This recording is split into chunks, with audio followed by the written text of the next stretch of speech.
Esto es Democracy Now!, democracynow.org, el informativo de Guerra y Paz. Soy Amy Goodman con Juan González.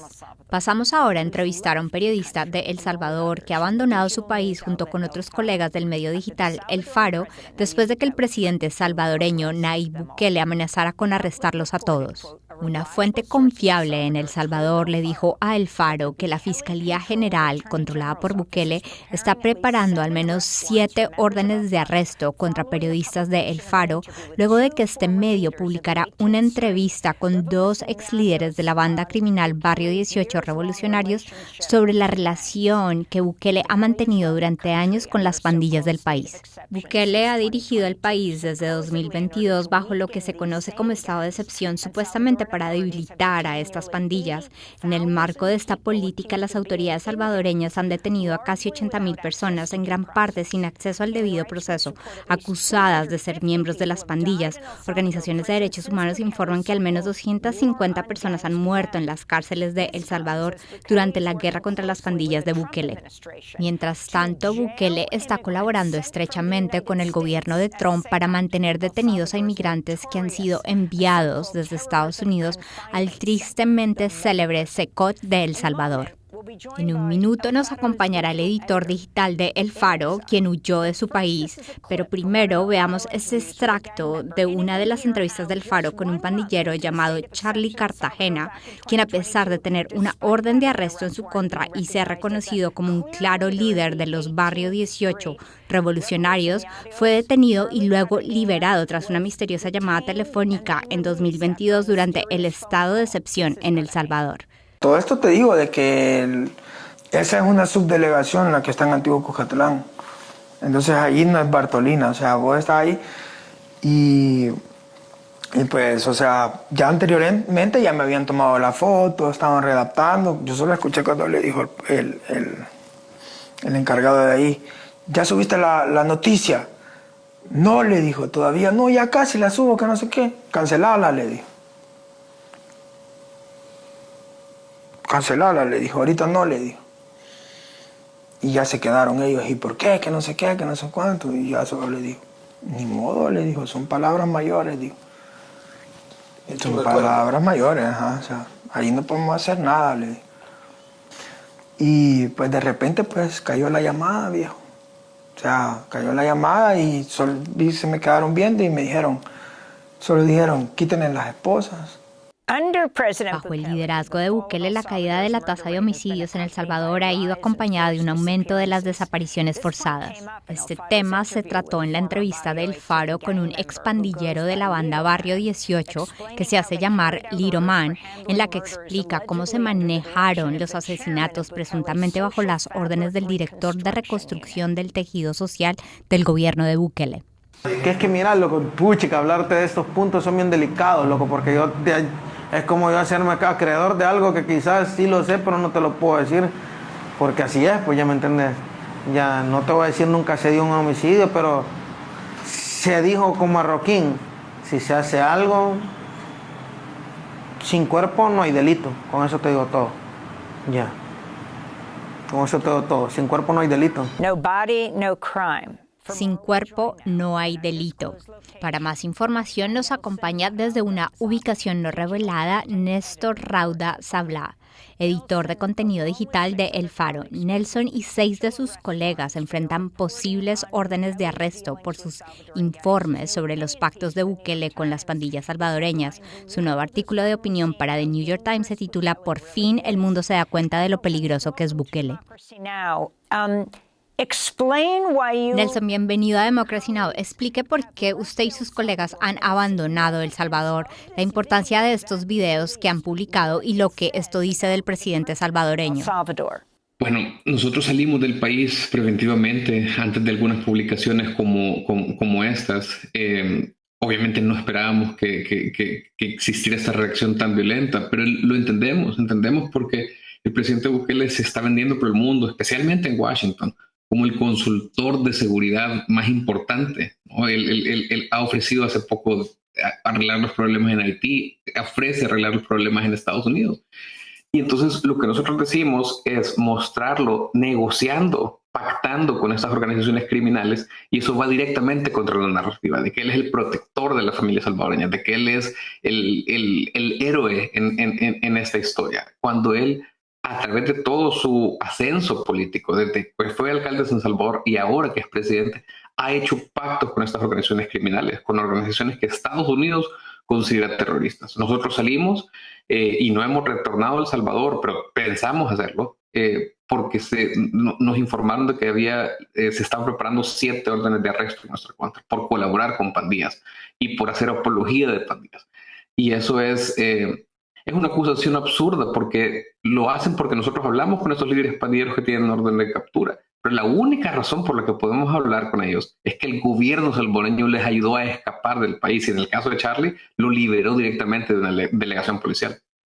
Nelson, recientemente el Faro publicó entrevistas con 2 líderes de la pandilla Barrio 18 y ellos hablaron de los arreglos que hicieron con Bukele. ¿Nos puede hablar un poco de la diferencia entre el MS-13 y Barrio 18 y cómo Bukele utilizó estas organizaciones en el crecimiento de su poder político? Bueno, la MS-13 es la organización pandillera más conocida, es más grande, es la que está designada actualmente como terrorista. Ambas pandillas, el Barrio 18 y la MS-13, son nacidas en Los Ángeles y llegan a El Salvador en las deportaciones del gobierno de Clinton, cuando la democracia de El Salvador recién había nacido. Eso se van convirtiendo, por mala gestión también de los gobiernos salvadoreños, con institucionalidad débil, en un problema de seguridad nacional, que para finales de la primera década del 2000 ya habían convertido a El Salvador en el país más violento del mundo. Sin embargo, desde por lo menos unos 15 años atrás, el gobierno, el sistema político en El Salvador ha dependido de las pandillas para negociar. Por ejemplo, como las pandillas tenían tanto control territorial, tenían que negociar con líderes pandilleros, entrar a las comunidades y los barrios a hacer mítines políticos, a hacer campaña política. Y entonces las pandillas fueron aprendiendo política gracias de la mano de todos los partidos políticos salvadoreños. Y Bukele no fue la excepción. Bukele viene del FMLN, de la exguerrilla, y desde entonces estaba metido en esos pactos cuando era el candidato a alcalde de San Salvador. Lo que esta investigación prueba es que las negociaciones con Bukele no solamente han sido con la MS-13, considerada como organización terrorista, sino con todas las pandillas. El Barrio 18 en El Salvador estaba partido en 2, funcionaba casi como 2 pandillas separadas, los sureños y los revolucionarios, pero el gobierno de Bukele hizo esfuerzos conscientes por buscar a líderes de las 3 pandillas e incluirlos en el pacto, que fue lo que inicialmente, durante los primeros 3 años del gobierno de Bukele, desmoronó tanto los homicidios y que a partir del 2022, cuando se rompe ese pacto, después de masacres de salvadoreños, incluyendo la masacre del día más violento del siglo, que fue de 67 personas en marzo de 2022, a partir de entonces se establece el régimen de excepción. Una de las figuras más importantes en todo esto es el señor Carlos Marroquín. ¿Cuál es su conexión a las pandillas salvadoreñas y al presidente? Carlos Marroquín es el director de reconstrucción del tejido social, pero su función política para Bukele, desde que era alcalde, ha sido ser su nexo con las pandillas. Marroquín ya estaba involucrado en el pacto con las pandillas que también reunió el Faro, incluyendo dar puestos en el mercado de Cuscatlán a las pandillas a cambio de apoyos políticos. Entonces, a partir de su llegada a la presidencia en 2019, Bukele convierte a Marroquín en el director de reconstrucción del tejido social del país y por lo tanto en el hilo conductor de los pactos. Él es el encargado, según nos cuentan estos pandilleros en las entrevistas, de llevarlos adentro de los centros penales de máxima seguridad en El Salvador, a reunirse con líderes encarcelados. Y ellos cuentan en las entrevistas cómo se ponen gorros navarones, cómo se disfrazan para entrar junto con el director de centros penales. Eso está reconocido en investigaciones no solo periodísticas, del Departamento de Estado, del Departamento del Tesoro, en un indictment en Nueva York que reconocen los pactos y además en investigaciones criminales que ahora están engavetadas en El Salvador. Este es el rol de Marroquín, y Marroquín además, en 2 casos confirmados, en 2 casos que hemos publicado, hay pandilleros que dicen que él personalmente lo llevó a Guatemala para escapar del régimen de excepción. So Nelson, if you can talk about Nelson, ¿puede hablarnos de cómo consiguió estos videos y estas entrevistas? Y también cómo supo que usted y sus colegas serían arrestados porque abandonaron El Salvador. El Salvador.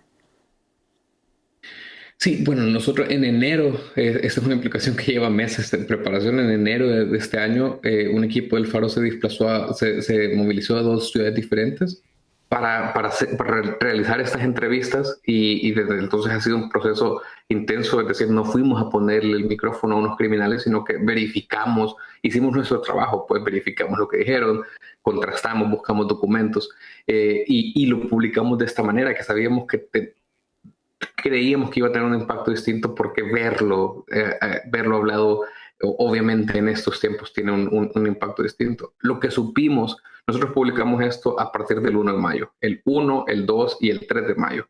Y el 3 de mayo, que fue el último día de publicación, cuando lo pidió ya estaban generando un impacto, una conversación, digamos, al menos en redes sociales en El Salvador bastante significativa.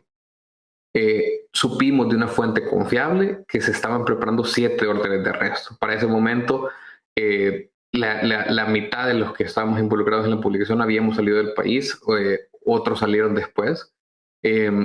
Y lo que sabemos es que en El Salvador hay más de 87,000 personas capturadas desde 2022 y no solamente personas vinculadas a pandillas. Anoche capturaron a un abogado, Alejandro Enríquez, a un pastor, Ángel Pérez. La semana pasada capturaron empresarios de transporte, es decir, sabemos que el gobierno está indiscriminadamente capturando voces críticas. Ha habido periodistas como Víctor Barahona presos en El Salvador. Entonces, creemos que en este momento regresar a El Salvador es muy arriesgado y estamos evaluando las condiciones todo el tiempo, pero bueno, nosotros tenemos la intención de regresar. Nosotros no hemos cometido ningún crimen, somos periodistas, hemos hecho nuestro trabajo. Si ese trabajo pone en entredicho al gobierno, pues es problema del gobierno, pero nosotros queremos regresar, nuestras vidas están allá y sobre todo queremos seguir haciendo nuestro trabajo de una forma que sea segura. Nadie debería tener que pagar estas consecuencias por hacer periodismo.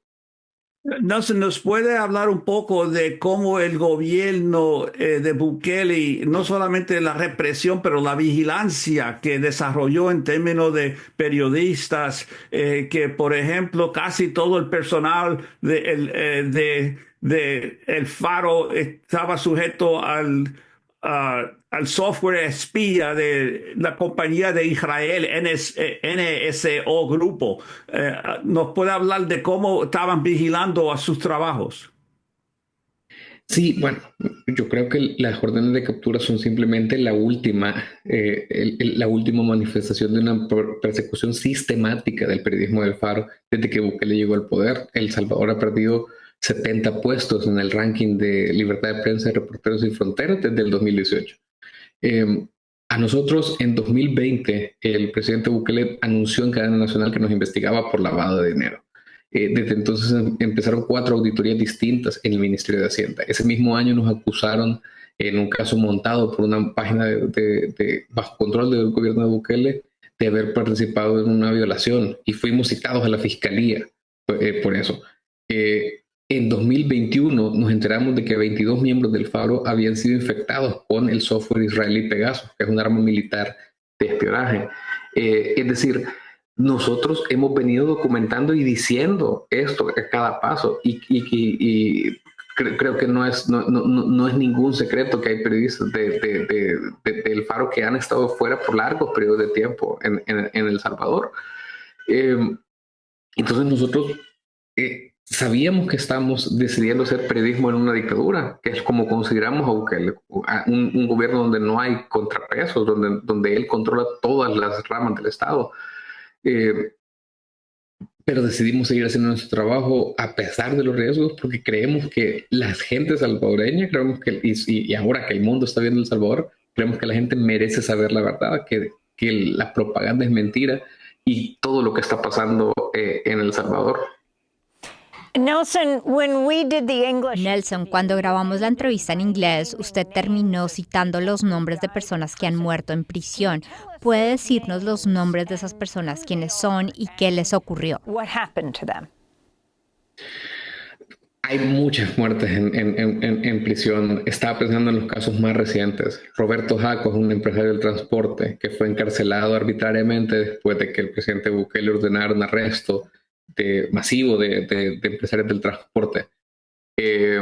Y murió la semana pasada. Y creo que cuando hablamos de las consecuencias del régimen de excepción, no hablamos de casos abstractos. La familia del señor Jaco no lo va a volver a ver. Y eso es lo que estamos denunciando. Y esos son los peligros de estar diciendo esto. Nosotros hemos hecho una serie larga de testimonios que tiene más de una docena de testimonios, así se llama testimonios.elfaro.net, en las que pueden oír las torturas que pasan en las prisiones salvadoreñas, en las que pueden oír a la gente que la ahogan en pilas de agua, a gente que le ponen bolsas negras en la cabeza, a gente que las cuelgan de los techos. Es decir, y también estaba diciendo gente que ha sido arrestada. Y estoy pensando solamente en los casos que ocurrieron ayer, 13 de mayo, en El Salvador. Supimos de un pastor evangélico, Ángel Pérez, arrestado por defender a una comunidad de campesinos. Supimos del abogado de esa comunidad de campesinos, cuyo nombre es Alejandro Enríquez, un ambientalista. Pienso en Fidel Zavala, que salió de prisión, denunció las torturas y fue vuelto a poner en prisión. Pienso en toda esta gente que no pueden estar, que no tienen quizás esta oportunidad y que no están en libertad ahora para denunciarlo. Y creemos que pese a los riesgos que enfrentamos, también es parte de nuestra responsabilidad denunciarlo por ellos. Bueno, pero a la misma vez, Nelson, a pesar de toda la represión del gobierno, a pesar de la vigilancia ilegal en contra de la prensa, a pesar de los arreglos del gobierno con las pandillas, usted mismo reconoce que Bukele goza del apoyo de quizás hasta 80% de la población. ¿Por qué es eso?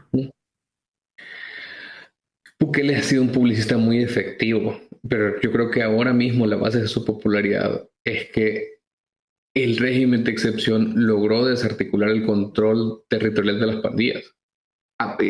Con esa estrategia de arrestos masivos, lo que lograron fue desarticular ese control que tenían las pandillas. Entonces la gente se siente más segura. Los homicidios ahora efectivamente se han desplomado, igual que otros crímenes como las extorsiones.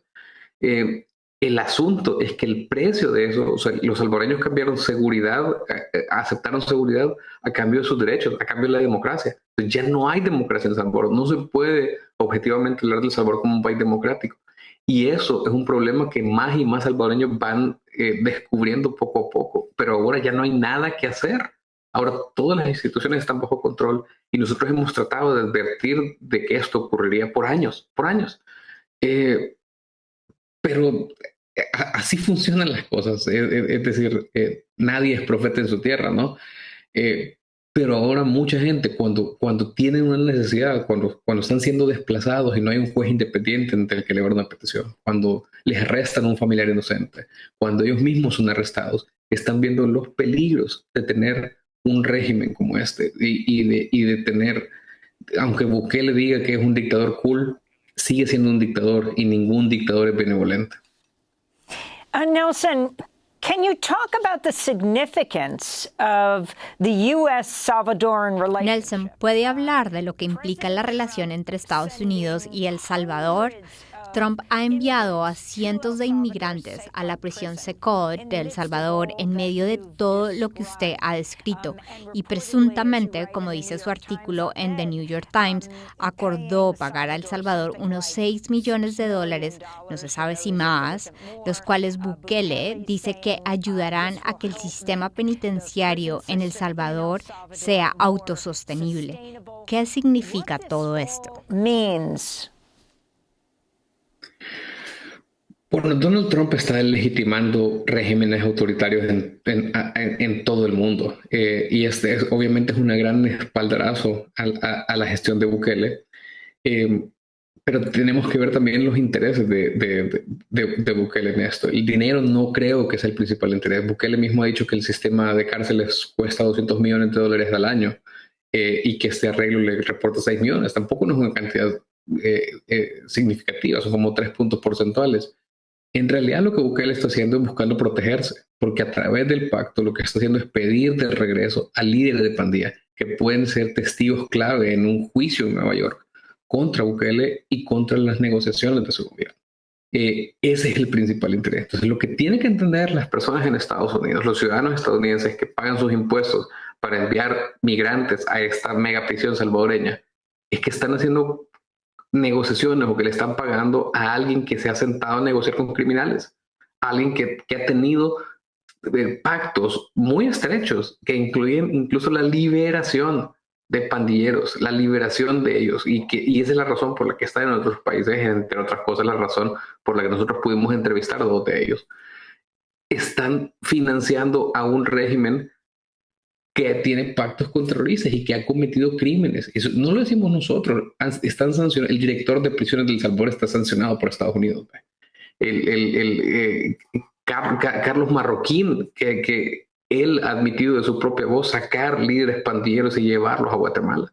Es decir, están, no sé, Amy, pienso en los 80s, pienso en cómo el régimen, el gobierno de Ronald Reagan durante mucho tiempo financió a un régimen sanguinario en El Salvador, y pienso en cómo esos ciclos se repiten, como ahora el gobierno republicano también de Donald Trump está financiando a un gobierno en el que el mismo gobierno y hay abundantes pruebas de que están cometiendo crímenes con la gente. Delsen, ¿nos puede analizar un poco la trayectoria política de Nayib Bukele? Porque él en un tiempo era miembro del FMLN, los que eran los guerrillas de izquierda de El Salvador décadas atrás. ¿Y cómo fue la evolución de su política? Bukele es un oportunista, es decir, él empezó en el FMLN y celebraba el cumpleaños del Che Guevara y felicitaba a Hugo Chávez, y se proclamaba de izquierda de la misma forma en que hoy reniega de los grupos de izquierda, como lo llama. Cuando llegó a la presidencia, separado ya del FMLN, usó un partido taxi, un partido de centro derecha gana, y a partir de entonces empezó su transformación. Su primera visita a Estados Unidos como presidente electo fue con la Heritage Foundation, que todo el mundo está muy familiarizado con Heritage Foundation en Estados Unidos y el proyecto 2025, ¿no?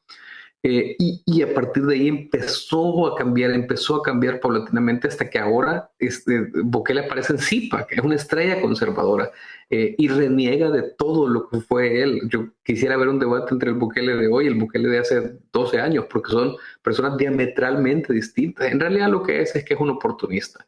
Él entiende que el péndulo político ahora en Estados Unidos está hacia la derecha, como lo está en muchos lados del mundo, y cree que es así. Si el día de mañana ese péndulo cambia y Bukele sigue en una posición de poder, él va a cambiar de nuevo y va a volver a representar otros valores, porque no gobierna con ningún otro interés más que el de sí mismo. El de sí mismo, y gobierna, el Faro lo ha dicho editorialmente, como una mafia que se ha tratado y que se ha enriquecido en los 6 años que lleva como presidente de El Salvador. Odio preguntar esto, Nelson, pero usted ha venido a Estados Unidos con su familia, no diremos dónde está, al igual que otros periodistas del Faro que también han huido con sus familias. Ahora que Estados Unidos tiene una relación tan estrecha con El Salvador, vimos al presidente Trump sentado junto al presidente Bukele en el despacho Oval. ¿Le preocupa que lo deporten a su país? To El Salvador. No tengo ninguna preocupación en este momento. Yo tengo estoy aquí legalmente, tengo una visa por unos meses más y pues no sé qué voy a pasar. Tampoco tengo la intención de quedarme a vivir en Estados Unidos. No sé, es que no hemos cometido ningún delito. Eso me da tranquilidad a mí en algún sentido, en medio de toda esta incertidumbre. No hemos cometido ningún delito, hemos hecho nuestro trabajo. Y yo creo que en el caso de que yo regrese a El Salvador, yo tampoco debería ser arrestado. No tengo ningún delito. Entiendo que esta es una acusación política. Entiendo que esto es algo que ellos han hecho porque tenían que reaccionar de alguna forma. Pero yo soy un periodista y hacer periodismo no es un crimen. No lo es en El Salvador, al menos todavía. Creo que me siento parte de una larga tradición, una larga herencia de salvadoreños que huyen de regímenes autoritarios y terminan con algunas estancias en Estados Unidos. Pero eso es temporal. Yo quiero regresar a El Salvador. Espero regresar a El Salvador pronto. y quiero seguir haciendo mi trabajo, mi vida está allá, mi familia está allá. Y nada, no hay ninguna razón para que yo sea distinto de la larga herencia salvadoreña de gente que ha escapado de dictaduras y que se ha refugiado temporalmente en Estados Unidos. Pero vamos a regresar y vamos a seguir trabajando. Nelson Raudas habla. Quiero agradecerle por estar con nosotros, editor de contenido digital de El Faro.